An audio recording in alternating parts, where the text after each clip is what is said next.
Oi, pessoal, vamos voltar.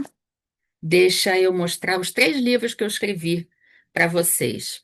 Esse aqui é Mensagens e Conselhos Semanais livremente inspirados nas cartas do Deck Symbolon. É um livrinho pequenininho, daquela, tipo aquela leitura semanal, sabe? Que você abre uma página aleatória e você vê uma mensagem. Então, ele é livremente inspirado num deck maravilhoso. Eu gosto muito, jogo muito ele. Deixa eu pegar ele para vocês. Que é um deck muito fácil de interpretação. São 78 cartas, todas muito coloridas e bem informativas. As cartas são de uma leitura simples, dá para entender perfeitamente. E quem gosta de astrologia, esse deck ele vem com uma combinação. Aqui em cima você vê ah, o regente e o signo. Peraí. Aqui embaixo é a combinação de signos. Então aqui a gente tem Áries e Touro aqui em cima. E aqui embaixo os regentes de cada um. Então você pode usar essa combinação dos signos ou você pode usar só o emblema, só a imagem. É um baralho que eu gosto demais. E aí escrevi esse livrinho de recados com base nesse baralho, livro um. Livro 2, na verdade, esse foi o último. Não, esse foi o segundo. Enfim. Esse aqui é o primeiro, foi o primeiro que eu escrevi, Leitura de Mãos, um método simples de autoconhecimento. Esses dois livros, tanto esse como o outro de Mensagens, ele está à venda num site chamado Clube do Autor, Clube de Autores. Ele é impresso sob demanda, então você pode imprimir ele lá. Esse aqui foi o primeiro. Ele é bem ilustrado. Opa, dá para ver, gente? Tem que dar, né? Ele é bem. Ui, vamos lá. Horrível de passar a imagem, né? Ele é bem ilustradinho. Você pode imprimir ele colorido ou preto e branco. Ele tem uma série de. Ele é bem informativo. E ele serve como uma excelente apostila de estudos para o curso que eu tenho online na plataforma Udemy, udemy.com. Então, eu tenho um curso lá e esse é a apostila para o curso. E o outro livro que eu escrevi é esse aqui, em parceria com a Tânia Durão, uma grande, maravilhosa, já falei dela aqui, cartomante nacional, uma referência nacional. Ela tem, sei lá, 9 livros escritos sobre o tema. E aqui a gente combina a leitura de mãos com a leitura de cartas dentro da abordagem da Escola Brasileira do Baralho Lenormand. E a gente faz essa combinação aqui. Então, também é bem ilustrado. Oi, oi, tá bom. É bem ilustrado. E esse está à venda direto com a Tânia. Então, quem tiver interesse, procura o perfil dela, As Cartas Ciganas, as.cartas.ciganas, Tânia Durão, e é ela que está vendendo. Eu não tenho como vender porque eu moro longe. Vamos seguir, gente? Então, vamos lá. É, Agora a gente fala da carta 14, que é a carta da raposa. Essa é uma carta, deixa eu mostrar aqui, desse baralho lindíssimo, a carta da raposa. Ah, essa é uma carta muito controversa, porque há quem diga que é uma carta negativa, há quem diga que é uma carta neutro-negativa, há quem diga que é a carta mais negativa do baralho. Eu entendo que é uma carta neutra. Por quê? Isso é muito da interpretação individual de cada um, novamente falando disso, e vocês atribuem o referencial que couber melhor para vocês. A raposa, imagine a raposa, o animal mesmo. A raposa é um bicho muito esperto. É, e é um bicho que é muito caçado, porque ela é bonitinha, então vira casaco de pele, vira coisa para botar no pescoço, vira chapéuzinho, porque a pele dela é muito macia e muito visada. Então ela precisou defender, criar um mecanismo de defesa para que ela possa sobreviver. Então ela criou uma esperteza única.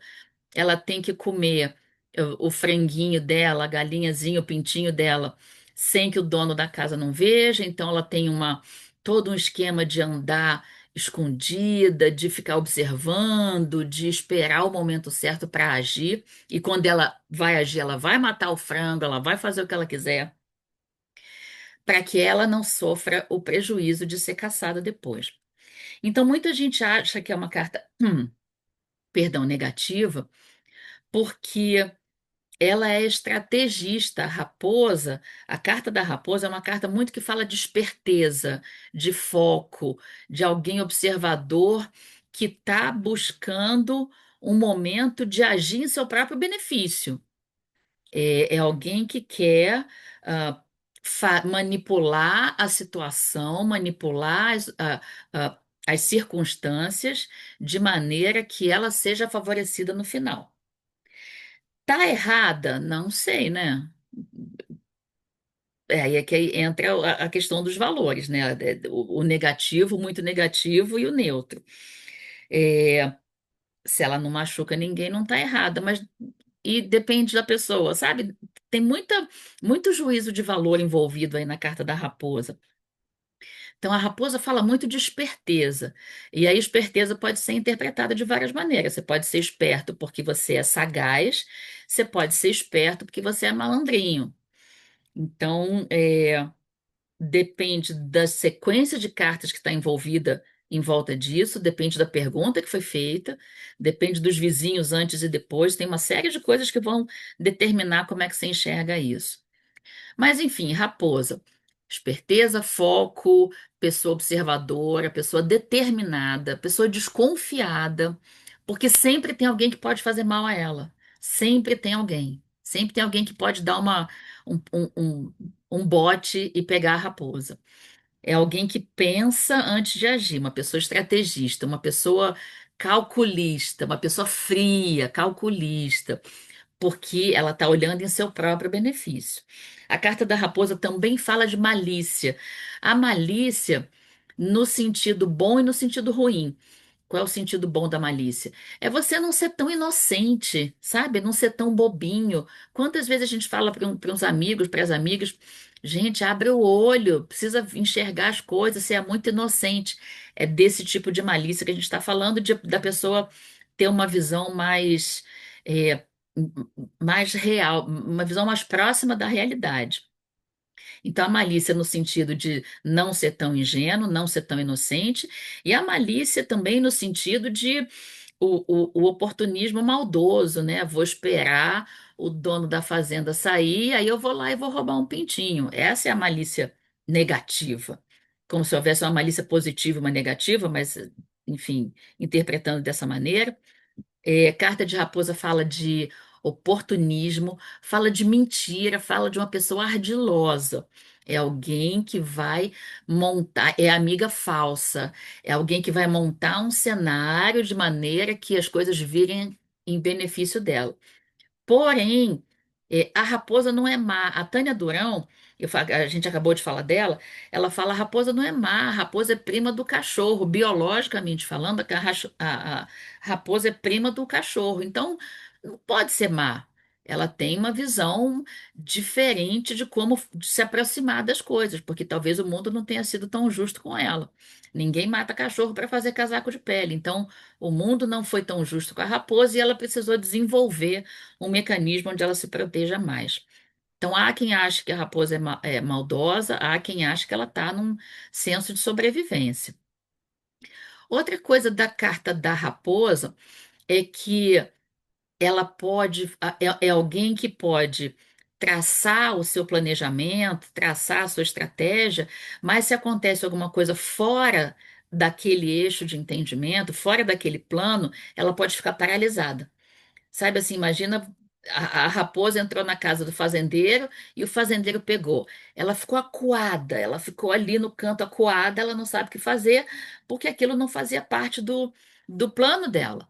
Então ela pode ficar acuada e, em alguns momentos, criar alguma situação ah, de pavor para ela. E aí o que que acontece quando ela está acuada? Ela pode atacar ou ela pode congelar, paralisar. Isso também faz parte do comportamento da carta da raposa. Ainda falamos, é, quando a gente usa a escola brasileira, a gente associa a carta da raposa à carta da pombagira, a carta da entidade pombagira, qualquer que seja ela, qualquer que seja a pombagira que tenha afinidade com você. Muito por essa questão de ter essa malícia, sabe? De olhar as coisas com uma outra visão, de manipular as situações de maneira que ela consiga o que ela quer. Então a gente entende, olhando a escola brasileira, como a gente vê como a pombagira. Então, a raposa também traz, observando essa questão de pombagira, dentro do significado da escola brasileira, a gente também vê nessa carta sensualidade, impulso sexual, desejo sexual, mas um desejo normal. Normal nem cabe nesse momento, mas assim, é porque a carta do urso, que é a carta que vem a seguir, é um desejo sexual mais instinto, mais animalzão. O desejo sexual da raposa é moderado, é vontade de fazer aquelas coisas. Ah, charme, sedução, conquista.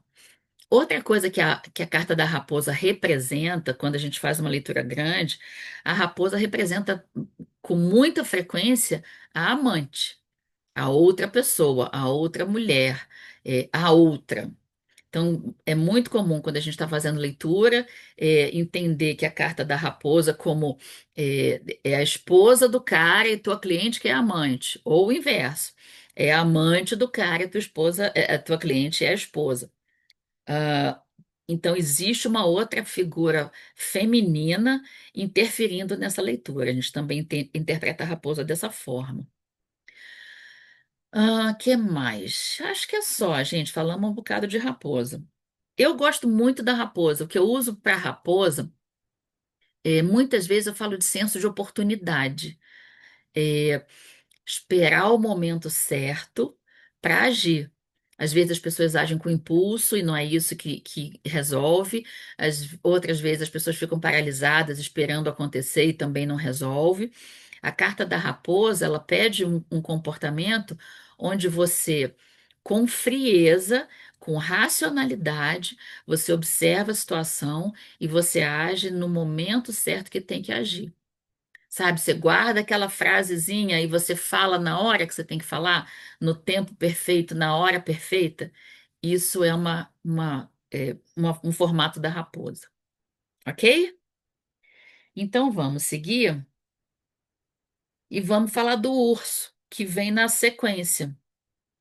A carta do urso, que é uma gracinha, que esse baralho é lindo, que eu amo. A carta do urso já é uma carta negativa. Já é uma carta que impõe, enquanto a raposa existe a controvérsia, né, de ser negativa, neutra, não sei o quê, a carta do urso é uma carta negativa e ela pode ser bem pesada em alguns momentos. É uma carta que fala ah, de relações abusivas, que fala de ah, controle, agressividade, ego, vaidade, ciúme, possessividade. É muito comum ver a carta do urso como. ah, eu tô namorando um rapaz novo, como é que ele é? Aparece o urso, é alguém que começa bonito, depois começa a dar defeito, e dá defeito pesado. Agressão, ciúme, descabido, possessividade, ah, controle em exagero. Então, a carta do urso, ela imagine um urso, né? Um urso grandão que acha que possivelmente até seja o dono da floresta onde ele vive. Então, quando ele quer atacar, ele fica em pé. Normalmente o urso anda de quatro, mas quando ele quer atacar, ele fica em pé nas duas patas. Ele tem umas garras enormes, então ele ainda se mostra maior. Ele, ele quer o respeito pelo medo. Ele não quer o respeito pelo amor, ele quer o respeito através do medo. Então ele quer mostrar força, ele quer mostrar poder. Ah, o urso também pode falar de inveja, mas não é necessariamente isso. Inveja a gente vê mais, na raposa pode ser, mas a gente vê muito na cobra, na serpente. Aí a gente vê muita inveja. Mas também, ok, mais ciúme, eu diria ciúme. O urso pode também trazer um retrato de preguiça e depressão. Quando o urso está hibernando, ele enche a pança de comida, vai dormir no inverno, fica não sei quanto tempo dormindo dentro da caverninha dele e depois ele sai. Então, ele também tem um referencial de preguiça, de passividade, passividade mais pela preguiça do que pelo temperamento. É mais uma apatia, vamos chamar de apatia. Então, pode ser preguiça, apatia e chegamos a um ponto de depressão também que pode acontecer. Como toda carta tem sua versão positiva e negativa, a gente entende a parte positiva do urso. Muitas vezes a gente vê, quando a gente fala de, eu queria ver sobre a minha mãe, muita gente enxerga a mãe do consulente na carta do urso. Porque aquela mãe protetora, aquela mãe que briga com os outros para proteger o filhote, é a mãezona poderosa, a mãe que cuida. Então, muita gente vê, a figura materna do nosso cliente na carta do urso. Então, falamos de instinto maternal, falamos de proteção exacerbada para os filhos, perdão. Ah, que mais que a gente vê de positivo no urso? Ah, a parte do urso, a gente falou ali atrás, o urso tem uma questão sexual muito forte, muito forte. Talvez a serpente, a cobra também tem uma questão de sexualidade, de sexo, mas o urso é aquele sexo de química, sabe? Aquele sexo que a pessoa fica maluca e aí aceita qualquer relacionamento cretino, porque o sexo daquela pessoa, a química sexual, nossa, nunca vi nada igual na minha vida. Esse é o urso. É alguém que te controla. Muito pela química sexual que você não consegue se desfazer. Você sabe que a relação não é legal para você, mas é como se diz, eu não consigo. É a pessoa que termina um namoro não sei quantas vezes e volta com um relacionamento abusivo. Ai, não consigo. Essa é a questão sexual do urso que prende pela química, pela intensa química sexual que essa relação oferece. Que mais? O urso também ele tem é, força e determinação para acumular posses. O urso é o ambicioso. O ambicioso pode ser bom, né? Uma ambição legal, eu vou crescer na vida, eu vou estudar, vou crescer, mas pode ser uma ambição ruim, daquela de eu vou pisar na cabeça de quem for para chegar a ser presidente dessa empresa. Então, o urso ele tem essa ambição, essa vontade de acumular coisas, posses, status, o que for, e vai depender muito da índole da pessoa se ela vai fazer isso da maneira legal ou da maneira afrontosa. Ah, e dentro da escola brasileira, a gente entende o urso como o Exu, mas não Exu orixá, como a gente viu lá na frente, na carta do cavaleiro, carta número 1. Aqui a gente vê Exu entidade. O Exu que for lindo e conveniente e próximo do teu relacionamento, da tua egrégora de entidades e energias espirituais, é o Exu que vai estar lá respondendo. Ah, muito pela autoridade, pela força e pela a questão sexual também move muito, pode ser agressivo, pode não ser agressivo. Então, a carta 15, a carta do urso, foi associada à entidade Exu dentro da escola brasileira. Ok? Então, vamos seguir aqui, que ainda temos. Agora, novamente, usando esse deck maravilhoso que eu amo, American Dreams Lenormand, a gente fala da carta 16, que é a carta da estrela. Aqui a gente vê aquelas estrelas famosas que a gente vê na Calçada da Fama, em Los Angeles. Aqui a gente vê escrito Lenormand, nossa grande estrela do curso. A estrela é uma carta positiva que fala de espiritualidade, muito mais assim. não espiritualidade de maneira geral, isso a gente pode ver na torre também, que a gente vai falar daqui a pouco, mas a gente vê a espiritualidade mais conectada com mediunidade. Então a gente tem mediunidade, intuição, ah, respostas do mundo superior, ah, contato, aproximação, apoio de guia, mentor, anjo da guarda, parente que já desencarnou.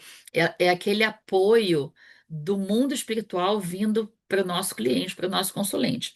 Se ela está junto com a carta 18, a carta do cachorro, que é a carta do amigo, é o amigo espiritual falando com você. É o próprio anjo da guarda falando no teu ouvido, soprando uma intuição no teu ouvido. Então é uma carta que fala muito de mediunidade. É, é, ela fala de ampliar o plano mental, é sair da caixinha, ampliar o plano mental. Então também fala de ah, criatividade, ah, poder de interpretação, conexão com o mundo mais conceitual. Tudo isso a carta da estrela ela traz como interpretação. Também fala de saudade e nostalgia dentro da sua área mais negativa, como aquela melancoliazinha, sabe, que você não sabe de onde vem, porque está conectada com o espiritual. Saudade é uma coisa espiritual, né? Saudade é uma coisa emocional espiritual. Então, isso está conectado. Outra coisa negativa que pode vir na carta da estrela é quando a pessoa está. E aí vai depender dos vizinhos, de quem está do lado. Normalmente, uma carta negativa, a carta da foice, por exemplo, do lado da carta da estrela, diz que a pessoa está se afastando da conexão espiritual que ela tem ou deveria ter. Essa combinação é muito comum acontecer quando alguém. Eu estou trabalhando demais, não estou com tempo de cuidar do meu santo. Amado, o santo vai afastar, né? Então, eu estou fazendo faculdade, não dá tempo. Não tem como, a galera vai afastar. Então, quando você vê a carta da estrela com uma carta de corte, uma carta de ruptura, uma carta mais negativa, é o mundo espiritual que está respondendo, está te dando algum aviso. Que mais? Aqui fala muito da espiritualidade maior. Eu até me surpreende essa carta não ter uma conexão dentro da escola brasileira. Eu colocaria alguma interpretação, mas eu não achei nenhuma que coubesse aqui. Ok, gente? Essa é mais rápida. É, fala muito de sensitividade, sensibilidade, intuição, conexão com o mundo espiritual, mediunidade. Então, por fim, vamos falar da carta da cegonha, carta número 17. Também uma carta muito bacana, que eu entendo que é neutra, porque ela pode combinar com várias outras cartas, te dando uma interpretação diferente. É uma carta que fala do inesperado, que pode ser bom ou ruim. Então, ela fala do inesperado, coisas que vão acontecer, vão cair do céu, vão brotar da terra, vão aparecer do nada. Surpresa, novidade, imprevisto, coisas inusitadas. E aí, repito, pode ser você ganhar na loteria, que é muito bom, pode ser você bater com o carro e ter um prejuízo, que é muito ruim. Então, os vizinhos dessa carta é quem vão dizer se ela é positiva, se o inesperado que está vindo aí é positivo ou negativo. Ela só fala, você vai ter uma surpresa. Se ela é boa ou não, quem vai dizer são os vizinhos. Ah, é uma carta que também fala de nascimento. E olha, eu vou falar uma coisa para vocês. Essa carta, quando ela está combinada com a carta da criança, deixa eu achar a carta da criança aqui. Pá, pá, pá. Aqui.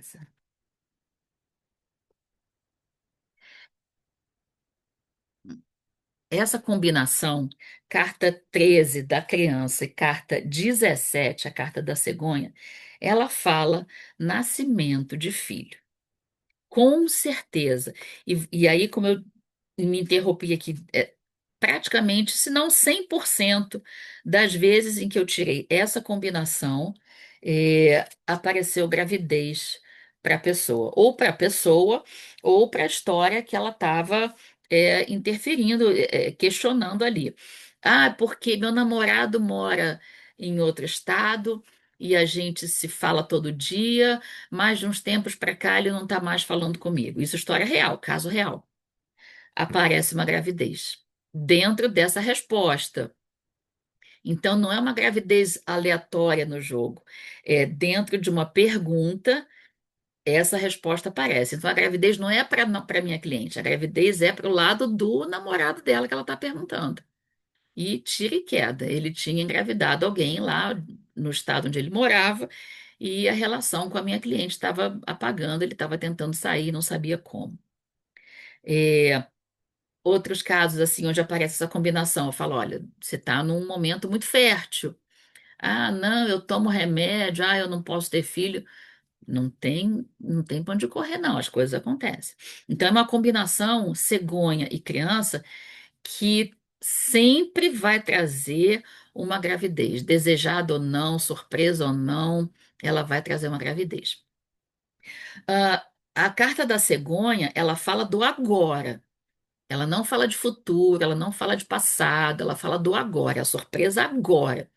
Então, quando ela chega, não é você vai ter uma surpresa daqui a 6 meses, você vai ter uma surpresa daqui a pouco. É, uma coisa que eu não falei até hoje é a linha de tempo do baralho cigano, né? Quanto tempo você aborda, quanto tempo dura a minha leitura. É, o baralho cigano, as formas que eu aprendi, ele não faz uma leitura muito longe. Ele não vai te falar: daqui a 5 anos você vai ganhar na Mega Sena, daqui a 5 anos você vai comprar um carro. Ele fala muito do presente. Então, o que eu entendo dentro da minha linha de jogo é que ele chega de 6 meses a um ano de tempo. No máximo um ano. Eu diria de 6 a 8 meses, no máximo esticando um ano. Então, quando você fala uma leitura do presente, é, é um intervalo de tempo muito curto, sabe? Assim, no máximo 2 meses, porque acho que nem isso, porque o tempo, a janela de tempo da leitura é muito pequena. Então, eu tenho que fazer uma leitura de quanto em quanto tempo? É, uma vez por ano, com certeza, no mundo perfeito, onde a pessoa pode pagar a consulta pelo menos 2 vezes por ano. Eu tenho cliente que faz consulta todo mês, mas aí a abordagem é diferente, a gente entra em casos mais específicos. Ou a pessoa está precisando de uma movimentação na vida. Mas a nossa linha de tempo de leitura, 6 a 8 meses de tempo, tá? Então, voltando aqui, falamos do momento presente, que a carta da cegonha representa, é, falando do inesperado. Assim, você está tão focado em alguma coisa, você está tão prestando atenção em determinado assunto, e você não vê surgir do nada alguma coisa que cai do céu, tá?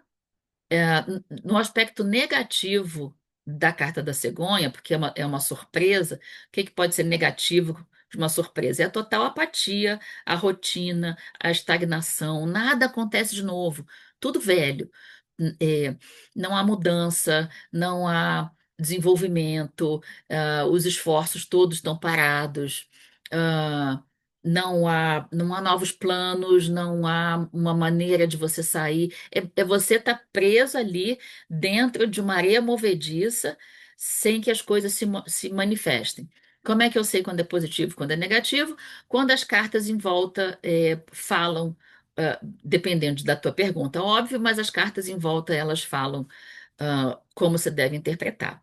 E a gente que tem intuição, a gente que tem nossa galera, o pessoal fala, gente. O pessoal fala, a gente tem que estudar, a gente tem que ler, a gente tem que estudar, criar nossos critérios de interpretação, mas à medida que a gente vai estudando e colocando isso para fora, eles falam, a gente vê com mais clareza, tá?